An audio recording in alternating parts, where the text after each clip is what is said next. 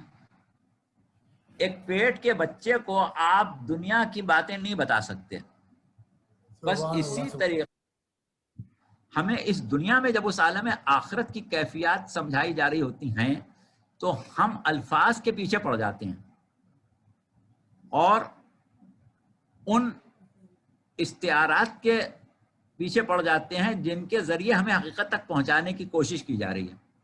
سبحان اللہ سبحان اللہ. اپنے دنیاوی جذبات کو، جسمانی جذبات کو، خواہشات کو اور اس ماحول عالم مادی کو ایک مرتبہ بالکل نظر انداز کر کے عالم عقول یا عالم تجرد طعام کا تصور کرنے کے قابل ہو جائیں تو پھر آپ کی سمجھ میں آئے گا کہ حور کیا ہے، قصور کیا ہے، نہریں کیا ہیں، باغ کیا ہیں، غلمان کیا ہیں. ایسے نہیں سمجھ میں آئے گا. سبحان اللہ سبحان اللہ. نہیں، جواب تو مولانا آپ نے بہت اچھا دے دیا، لیکن جو آپ نے اونٹ کی مثال پیش کری تو جتنا بھی ارمان تھا حور کے بارے میں وہ تو جاتا رہتے تھے. مطلب یہ کہ آپ ہرنی بھی استعمال کر سکتے تھے، آپ نے خامخواہ اونٹ آپ ایسا کریں کہ اونٹ کو ہٹا دیں، وہاں ہاتھی لگا دیں. اچھا اچھا چلیں اب لیٹس گیٹ بیک سیریس.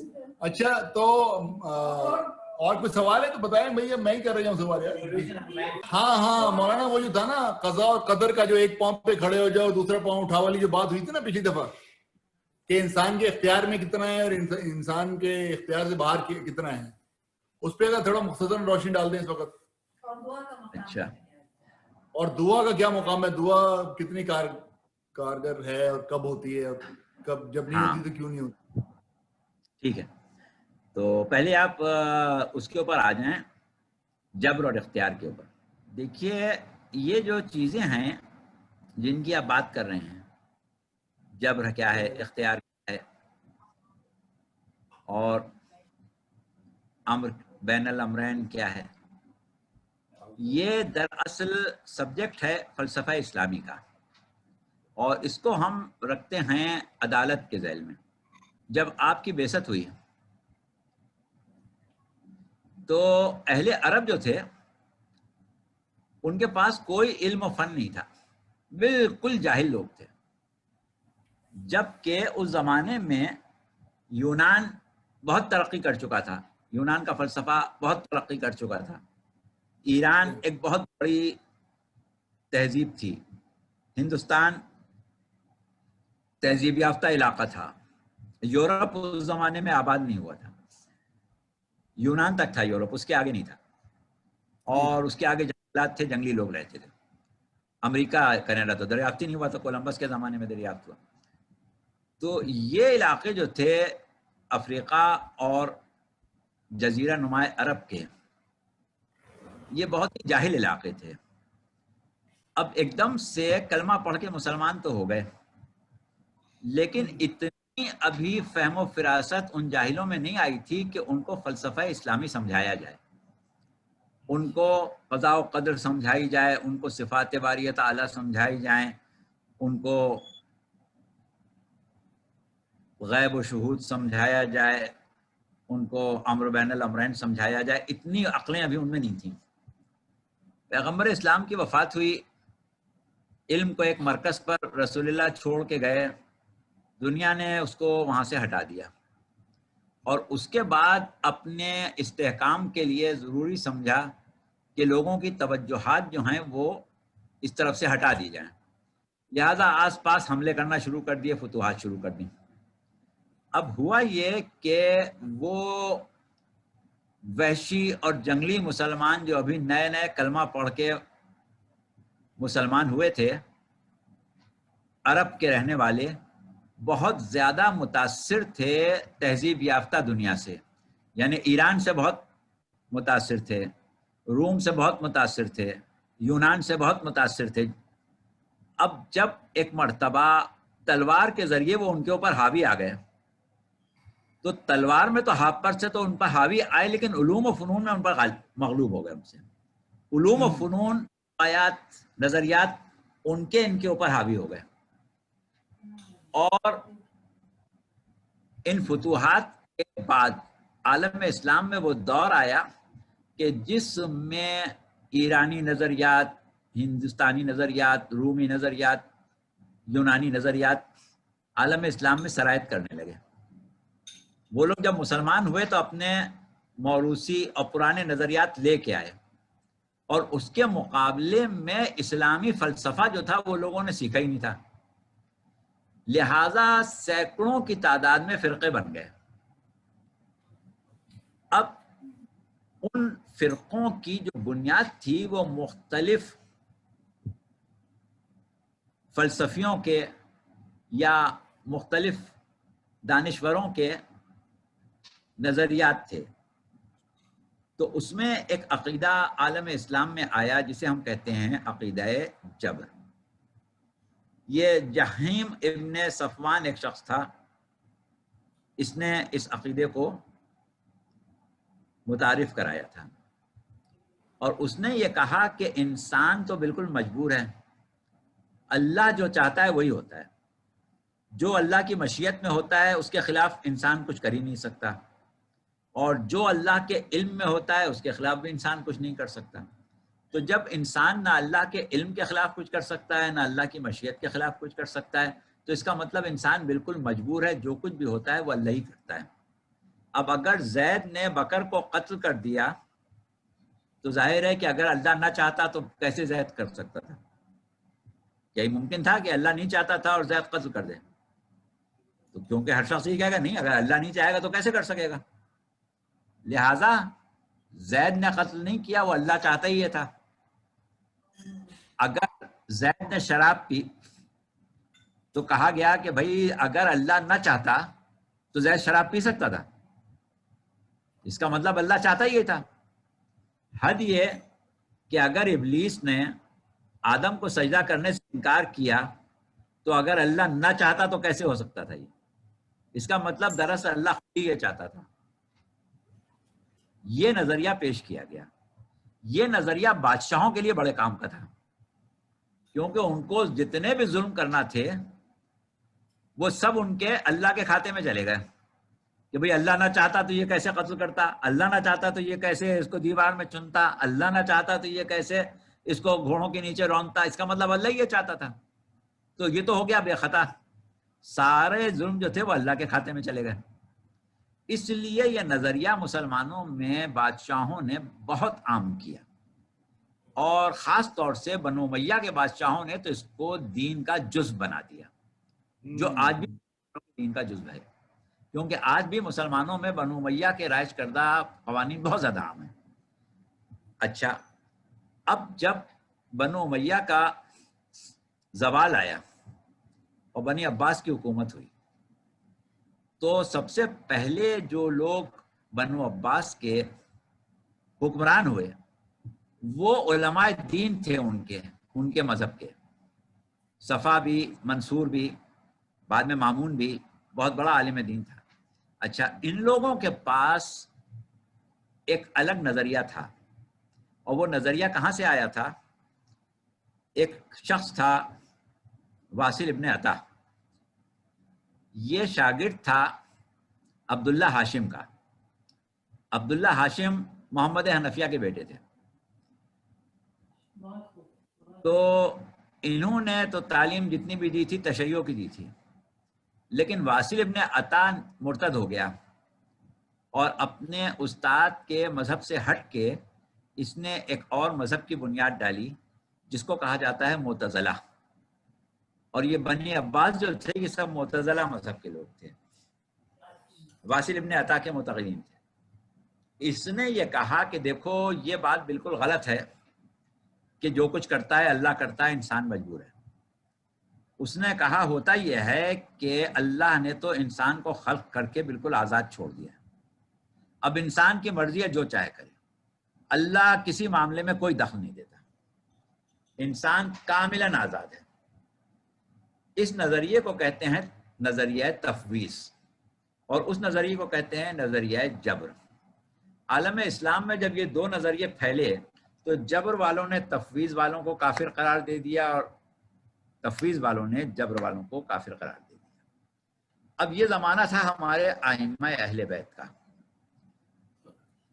تو لوگوں نے ائمہ اہل بیت سے پوچھا تو آپ نے اس طریقے سے سمجھایا جو مثال ابھی انہوں نے دی کہ ایک پیر پر کھڑے ہو جاؤ تو کھڑے ہو گئے، دائیں پیر پر کھڑے ہو سکتے ہیں، بائیں پیر پر کھڑے ہو سکتے ہیں، دونوں پیر اٹھا کے نہیں کھڑے ہو سکتے. تو آپ نے یہ بتایا کہ بات یہ ہے کہ ہمارا عقیدہ یہ نہیں ہے کہ انسان ہر معاملے میں مجبور ہے. انسان مجبور ہے ان امور میں جن کو ہم کہتے ہیں تکوینی امور. تکوینی امور کا مطلب کیا ہے؟ یعنی وہ چیزیں کہ جو اللہ کے کرنے کی ہیں، انسان کے کرنے کی نہیں. انسان کو خلق کرنا اللہ کا کام ہے، اس میں انسان مجبور ہے، خود سے اپنے آپ کو نہیں پیدا کر سکتا، اللہ ہی پیدا کرے. زندگی اللہ کے ہاتھ میں ہے، اللہ جب تک زندہ رکھے گا انسان زندہ رہے گا.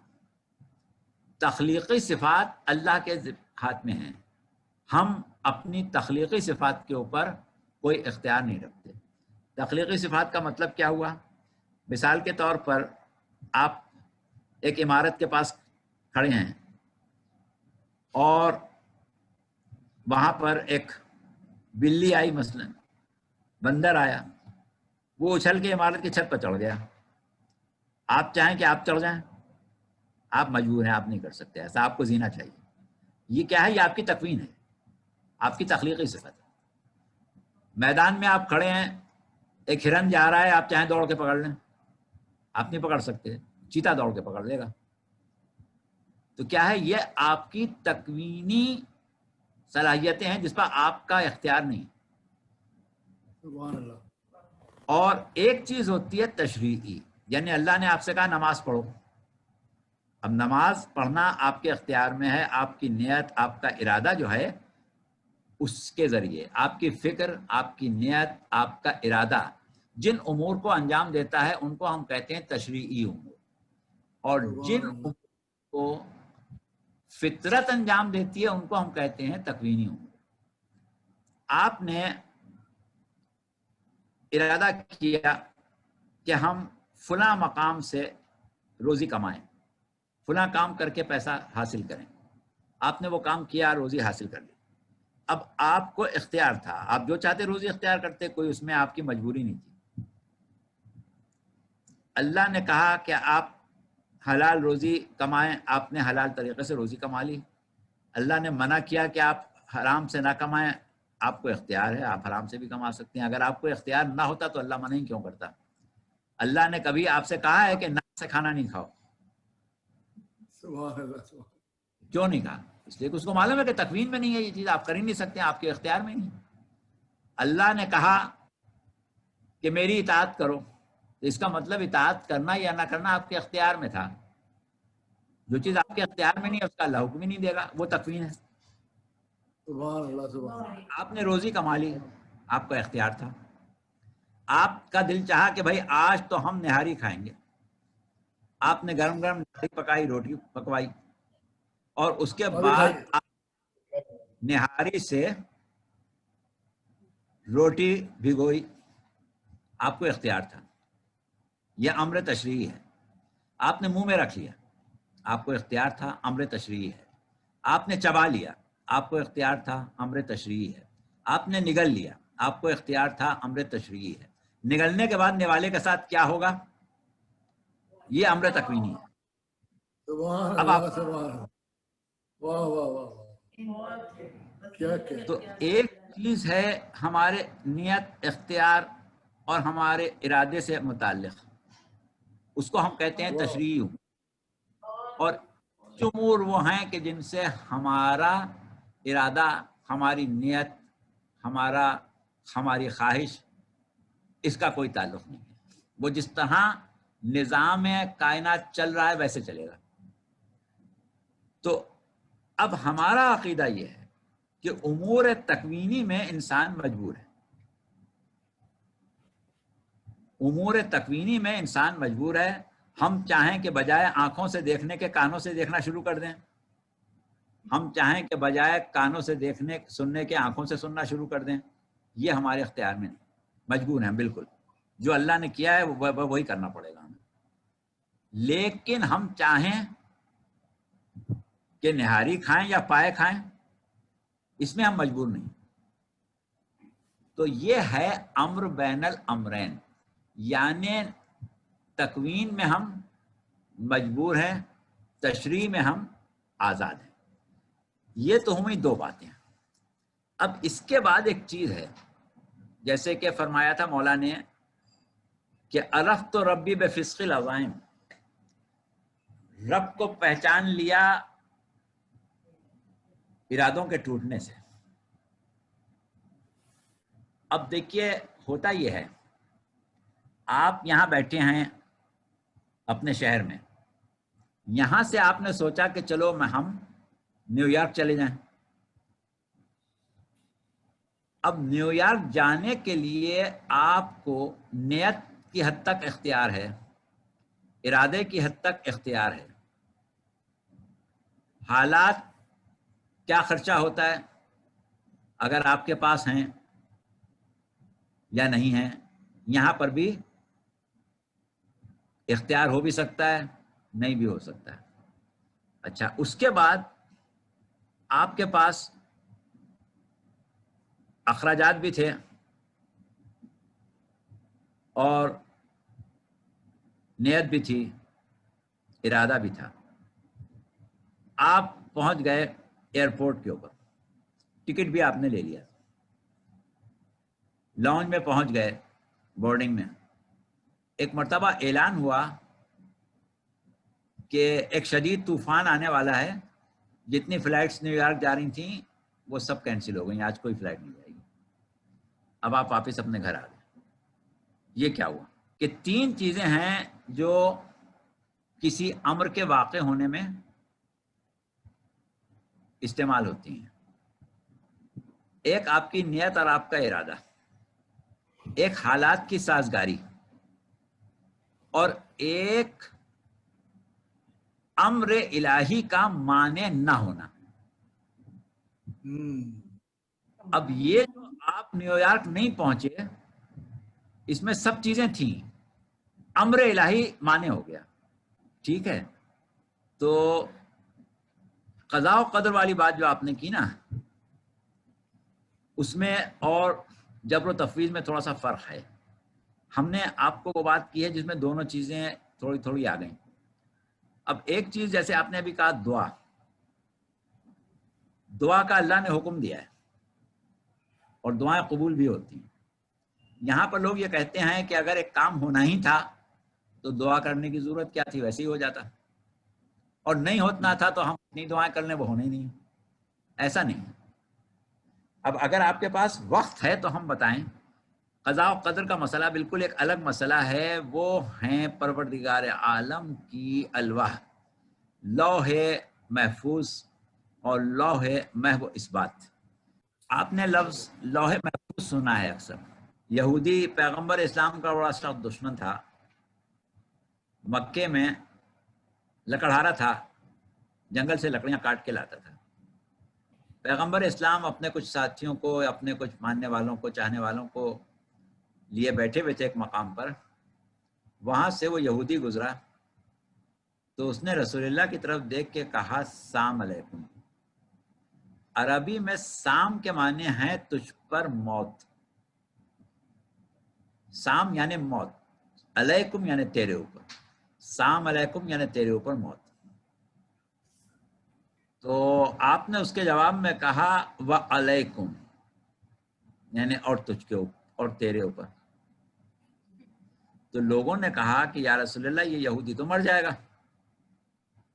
آپ نے کہا دیکھو کیا ہوتا ہے. کچھ دیر بعد یا دن بھر گزرنے کے بعد وہ یہودی واپس آ رہا تھا جنگل سے, اور اس کے سر کے اوپر لکڑیوں کا گٹھر تھا. جب وہ رسول اللہ کے پاس سے گزرا تو لوگوں نے کہا کہ یا رسول اللہ یہ تو آ رہا ہے صحیح سلامت. آپ نے کہا ہاں. اس سے کہا کہ ایسا کرو کہ جو تمہارے سر پر لکڑی کا گٹھر ہے لاؤ یہ اتار دو. اب عام طور پر لکڑی کا گٹھر اتروانے کا مطلب یہ کہ ہم نے خرید لیا تم سے. اس نے لکڑی کا گٹھر جو تھا وہ اپنے سر کے اوپر سے اتار کے زمین پر پٹھا دیا. اب جو پٹھا تو اس میں ایک بہت زہریلا سانپ تھا جو لکڑی کے گٹھر سے نکل کے بھاگ گیا.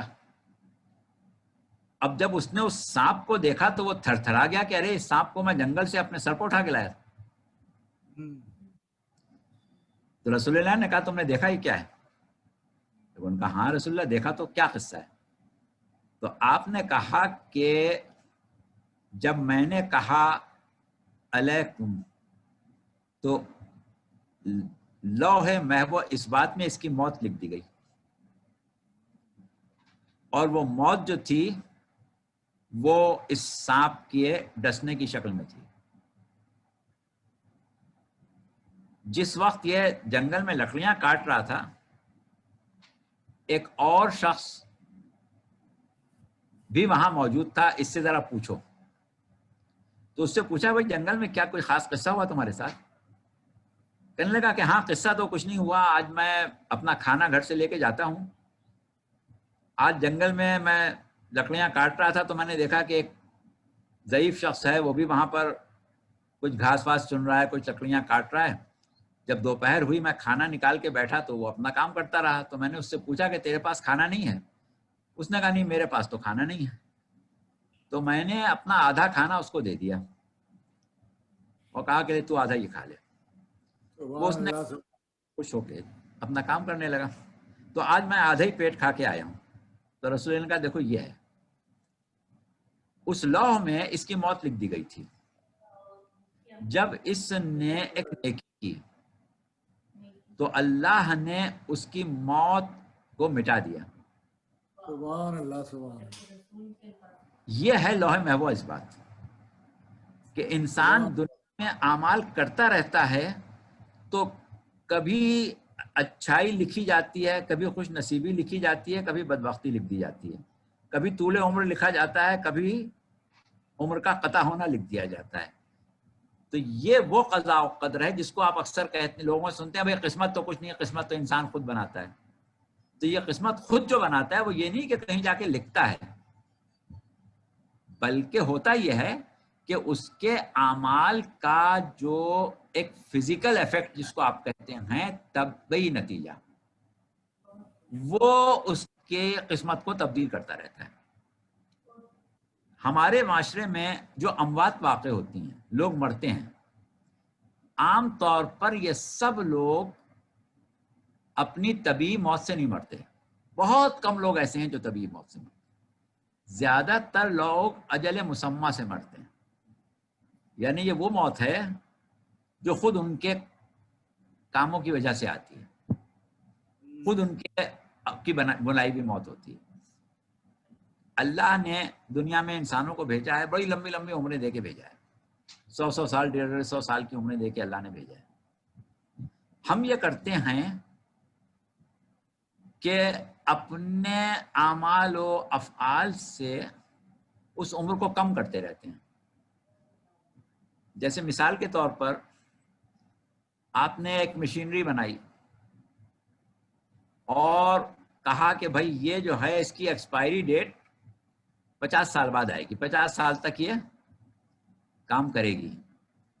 اور اس کے ساتھ میں آپ نے کچھ پریکاشنز لکھ دیں، احتیاطیں لکھ دیں کہ بھائی اس کو آپ 14 گھنٹے سے زیادہ نہیں چلائیں گے، 10 گھنٹے روکیں گے، اتنا پریشر دیں گے، اس سے زیادہ ایئر پریشر نہیں دیں گے، اتنے لوڈ کے اوپر چلائیں گے، اس سے زیادہ لوڈ نہیں دیں گے، اتنے دن بعد اس کی آئلنگ کریں گے، اتنے دن بعد اس کی سروس کریں گے.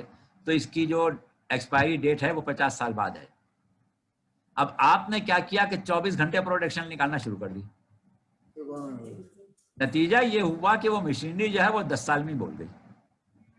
اب آپ بنانے والے کو نہیں پکڑ سکتے، اس نے 50 سال کے لیے بنائی تھی، آپ نے اس کو 10 سال کا کر دیا.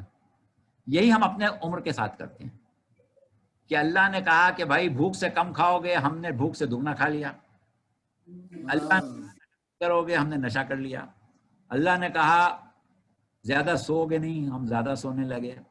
اللہ نے کہا کہ یہ چیز اس طریقے سے کرو گے، ہم نے اس طریقے سے کیا نہیں. نتیجہ یہ ہوا کہ ہم نے اپنی عمر کم کر لی.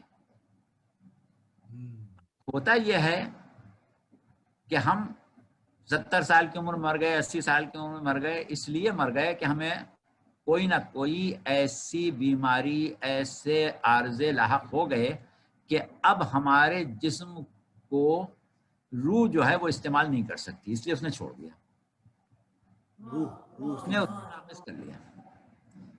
تو یہ چیزیں جو ہیں یہ قضاء و قدر اور موت کی 2 قسمیں ہیں. اجل مسمى جسے ہم اجل موقوف بھی کہتے ہیں، اور ایک ہے اجل حتمی. اجل حتمی تک لوگ بہت کم جیتے ہیں. امام صادق علیہ السلام کا ایک قول ہے کہ جو ظاہری اور طبیعی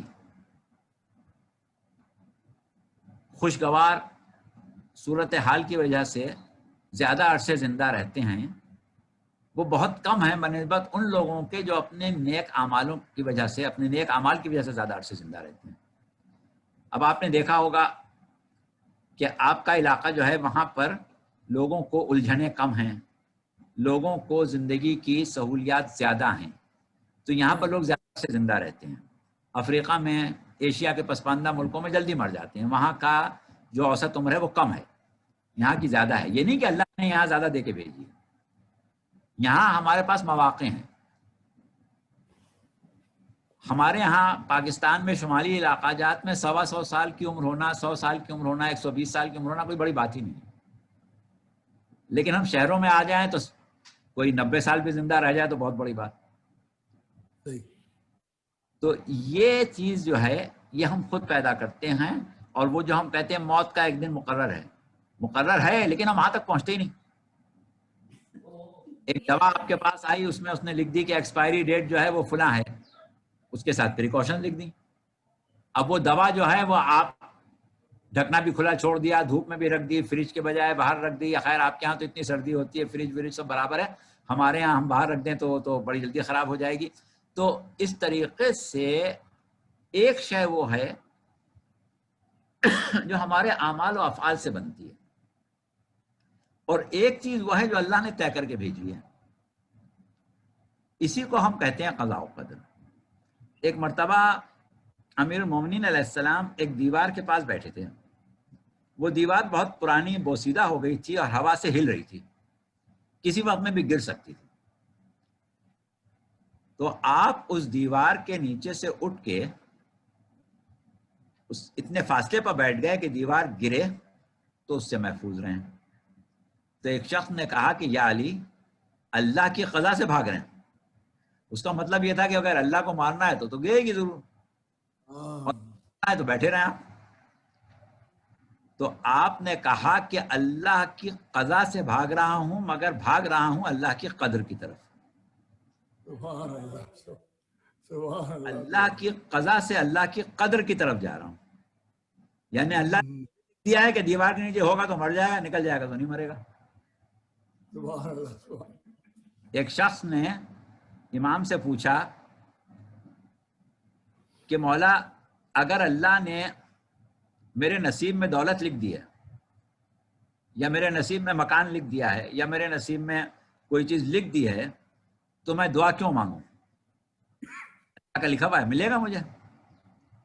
اور اگر اللہ نے لکھا ہے کہ اس کو نہیں ملنا ہے تو میں خواہ مخواہ مانگ کے اپنا وقت کیوں ضائع کروں؟ تو آپ نے کہا کہ اگر اللہ نے یہ لکھ دیا ہے کہ جو مانگے گا وہ دے دوں گا.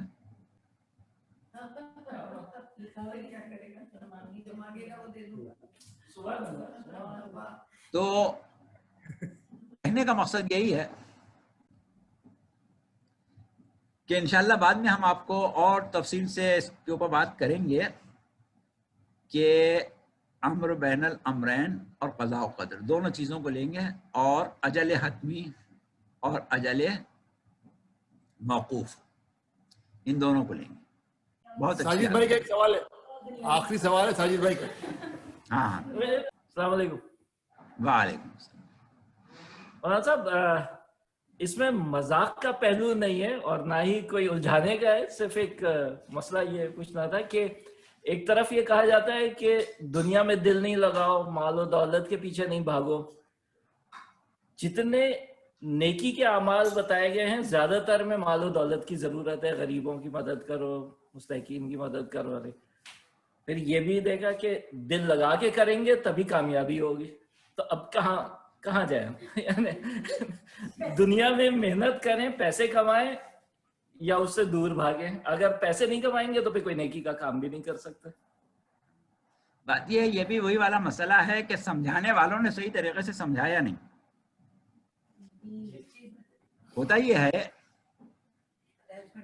کہ دنیا سے دل نہ لگاؤ.